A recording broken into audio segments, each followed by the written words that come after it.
तीन भुवन में सार वीतराग विज्ञानता, शिव स्वरूप शिवकार, नमो त्रियोग समारिके।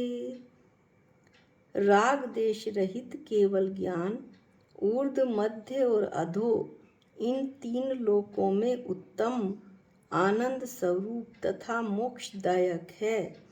इसलिए पंडित दौलत राम जी कहते हैं कि मैं अपने त्रियोग अर्थात मन वचन काय द्वारा सावधानी पूर्वक उस वीतराग 18 दोष रहित स्वरूप केवल ज्ञान को नमस्कार करता हूँ। यहाँ व्यक्ति के गुणों को नमस्कार किया गया है। हमारा जैन धर्म गुण प्रधान है, व्यक्ति प्रधान नहीं है। अन्य मत में व्यक्ति की महानता है, यहाँ गुणों की महानता है। गुणों को का बहुमान है।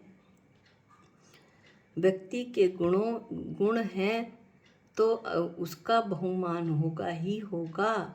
इस तरह की बात पंडित दौलत राम जी इसमें कहते हैं। अब हम अपने मूल उद्देश्य पर आते हैं। हम मास्टर की का अध्ययन कर रहे थे। मास्टर की में हम उन शब्दों का वर्णन कर रहे थे जिनके 8 भेद हैं। आज जो हम पहला शब्द लेंगे वो है प्रतिहार्य। अशोक वृक्ष, सिंहासन, 3 छत्र, भामंडल, दिव्य ध्वनि, पुष्प वृष्टि, 64 चमर, दुंदुभी, इस तरह ये 8 प्रकार के प्रतिहार्य हैं। अब इनका थोड़ा सा संक्षिप्त विवरण ले लेते हैं। पहला अशोक वृक्ष का होना, दूसरा रतन में सिंहासन होना, तीसरा भगवान के सिर पर 3 छत्र का होना, चौथा भगवान की पीठ के पीछे भामंडल का होना, पांचवा भगवान के मुख से निरक्षरी बिना अक्षर वाली दिव्य ध्वनि का निकलना, द्वादशांग वाणी ओमकार वाणी जो भगवान के मुख से निकलती है, जिसे जीव सब अपनी अपनी भाषा में समझ लेते हैं और उसे सुनकर अपनी आत्मा का कल्याण करते हैं। इसके बाद है छठा देवों के द्वारा फूलों की वर्षा होना, सातवां यक्ष देवों के द्वारा 64 चवरों का ढुलना, आठवां है दुंदुभी बाजों का बजना। कर्म रूपी शत्रु को जिसने जीत लिया और अपने स्वभाव के नगाड़े बजा दिए, संसार के सभी प्राणी आओ और अपना कल्याण करो। इस तरह से हमने संक्षिप्त रूप से 8 प्रतिहार्य का अध्ययन किया।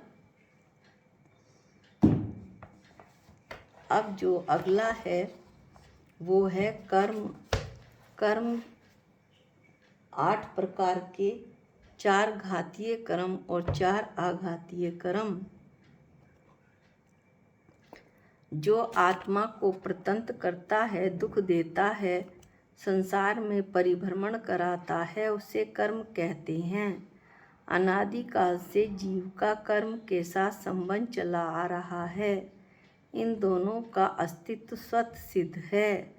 मैं हूँ, इस अनुभव से जीव जाना जाता है और जगत में कोई दरिद्र है, कोई धनवान है, कोई रोगी है, कोई स्वस्थ है।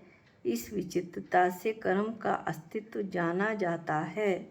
ये कर्म मुख्य रूप से 8 प्रकार के होते हैं। 4 घातीय कर्म ज्ञानावर्णी, दर्शनावर्णी, मोहनीय और अंतराय, और 4 आघातीय कर्म वेदनीय, आयु, नाम और गोत्र। इस प्रकार मिलकर कुल 8 कर्म हुए। हम उन्हीं शब्दों की चर्चा कर रहे हैं जिनके 8 भेद हैं।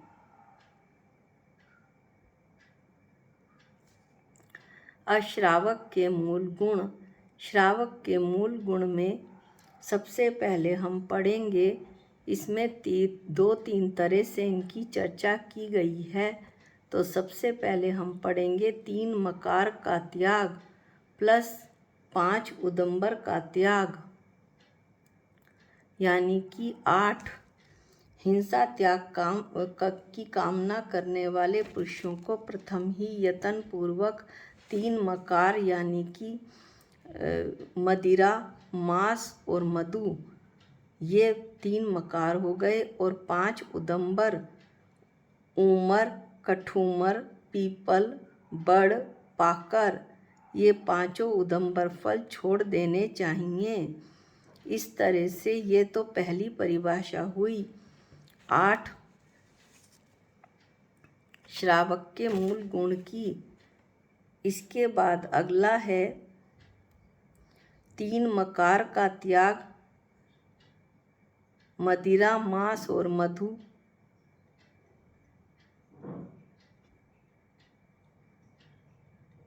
इस और 5 उदंबर का त्याग अभी बताया था 8 मूल गुण कहलाते हैं। इसकी विशेषता बता रहे हैं कि मूल गुणों को धारण करने से व्रतों के धारण करने की योग्यता या पात्रता आ जाती है। बिना 8 मूल गुण धारण किए गृहस्थ श्रावक नहीं कहला सकता। अब आगे है 3 मकार का त्याग प्लस 5 अणुव्रतों का पालन। ये 8 मूल गुण हैं जो कि गृहस्थों के लिए कहे गए हैं। जिस प्रकार मूल जड़ के बिना वृक्ष नहीं हो सकता, उसी प्रकार इन मूल गुणों के बिना कोई मनुष्य श्रावक नहीं हो सकता है। 3 मकार, मदिरा, मांस और मधु, और 5 जो हैं एक देश, अणुव्रत, अहिंसा, सत्य, आचौर्य, अपरिग्रह और ब्रह्मचार्य। तो ये जो हैं वो एक देश, अणुव्रत हुए 5। इस तरह कुल मिलाकर 8। अब इसके बाद है तीसरे रूप में जो इसे बताया जा रहा है मद, यानी कि मदिरा, मांस, मधु, ये तो 3 हो गए। चौथा रात्रि भोजन, 5वां 5 उदंबर फल का त्याग, छठा जीव दया का पालन, 7वां जल छानकर पीना, और 8वां पंच परमेष्ठी को नमस्कार। इस तरह से 3-4 प्रकार से यहाँ पर श्रावक के मूल गुण बताए गए हैं। थोड़ा बहुत इधर उधर करके श्रावक के मूल गुण ये ज्यों के त्यों हैं और इनका पालन करना हर एक श्रावक का कर्तव्य है। ज्ञानोपयोग 8 तरह का, 5 ज्ञान प्लस 3 मिथ्या ज्ञान। 5 ज्ञान मति ज्ञान, शुद्ध ज्ञान, अवधि ज्ञान, मति, शुद्ध, अवधि,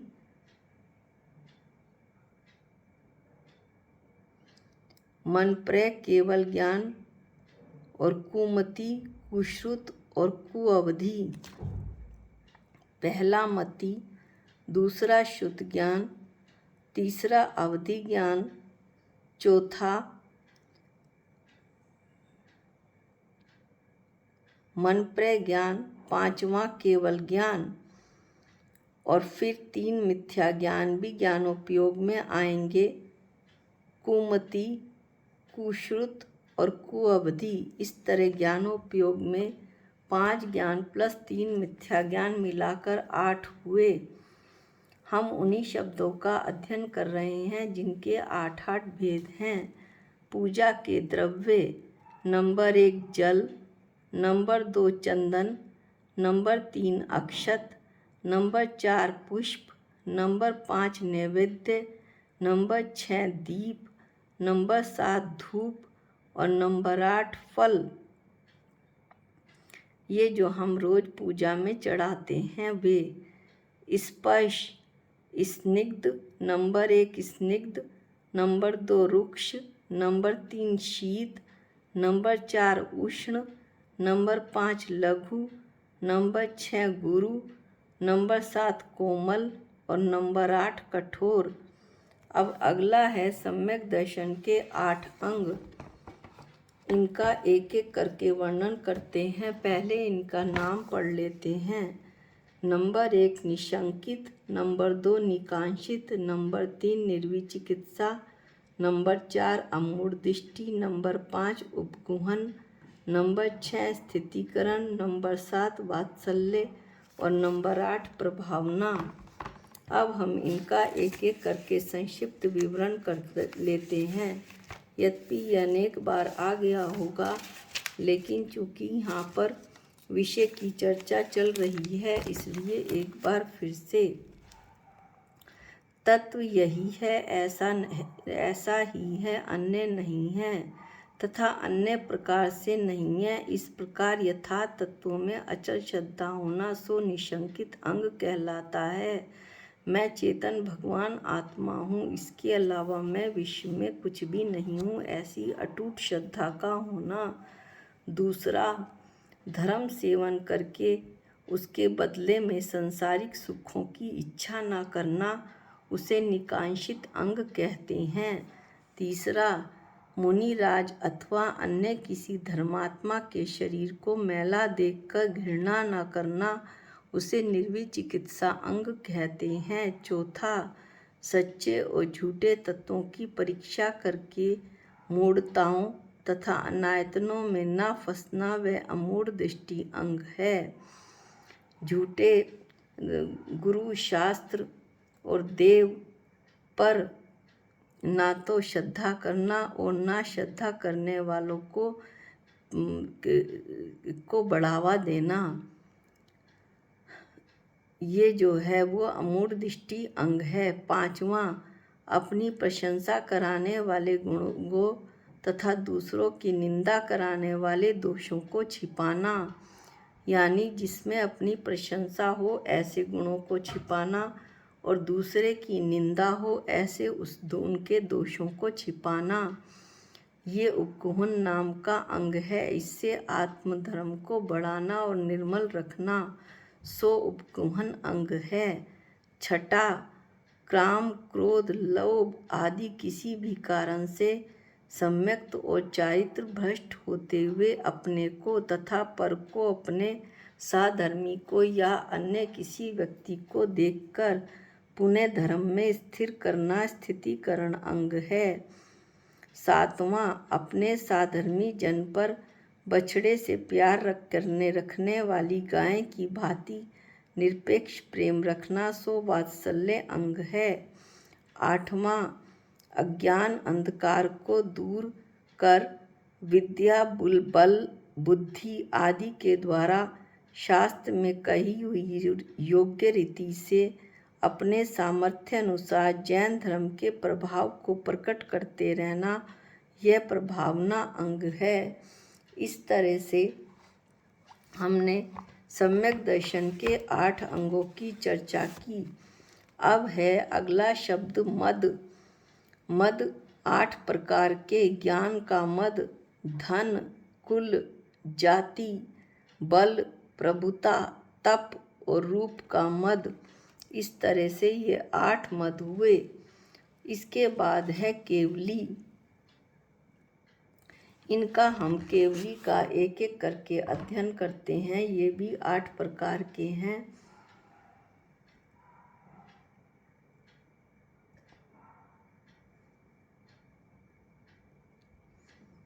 केवली जो 3 काल व 3 लोक की समस्त पर्यायों व पदार्थों को युगपत एक साथ जानते हैं, वे केवली कहलाते हैं।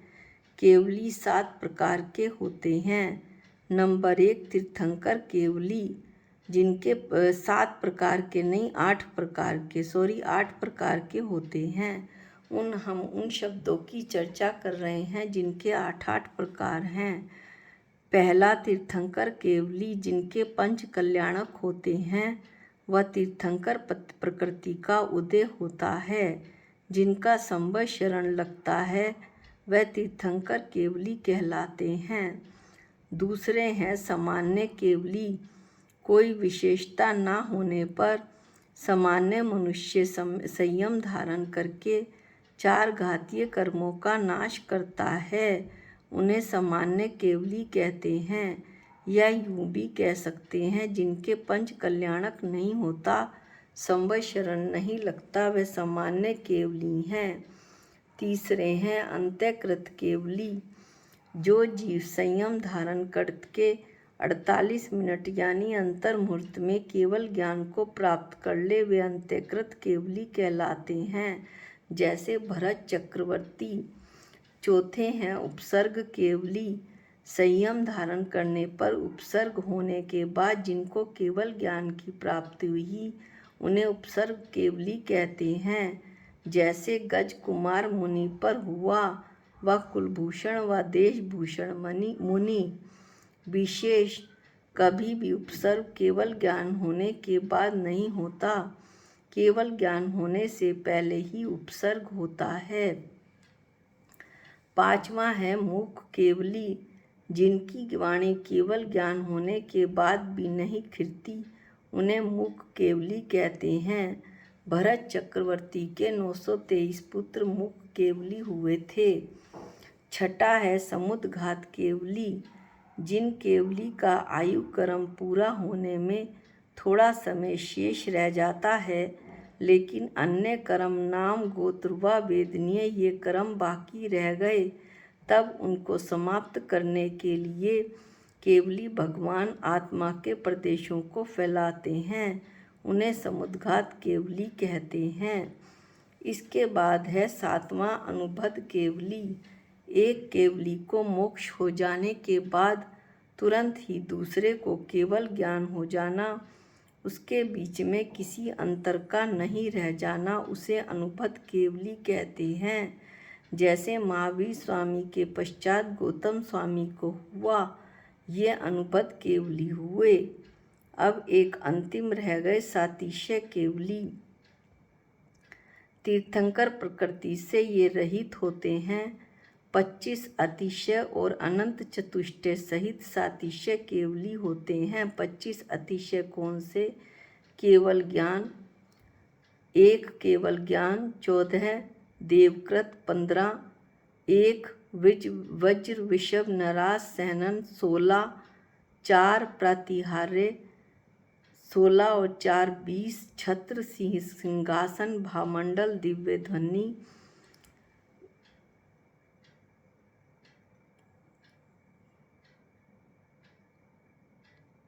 गंधकुटी 21 व अनुन चतुष्टय 25 जो अतिशय हैं वो अनंत चतुष्टय मिलाकर आएंगे। केवल ज्ञान 14 देवकृत, 1 वज्रवृषभ नरासैनन, 4 प्रतिहार्य, गंधकुटी व अनुन चतुष्टय ये 25 अतिशय हैं सहित सातिशय केवली होते हैं। अर्थात अतिशय युक्त केवली को सातिशय केवली कहते हैं। एक बार और आप इसकी गिनती कर लीजिएगा ताकि आपको कंफर्म हो जाए अच्छे से।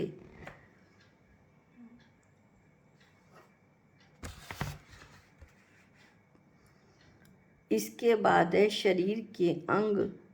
2 हाथ दायां तथा बायां, 2 पांव दाएं तथा बाएं, नितंब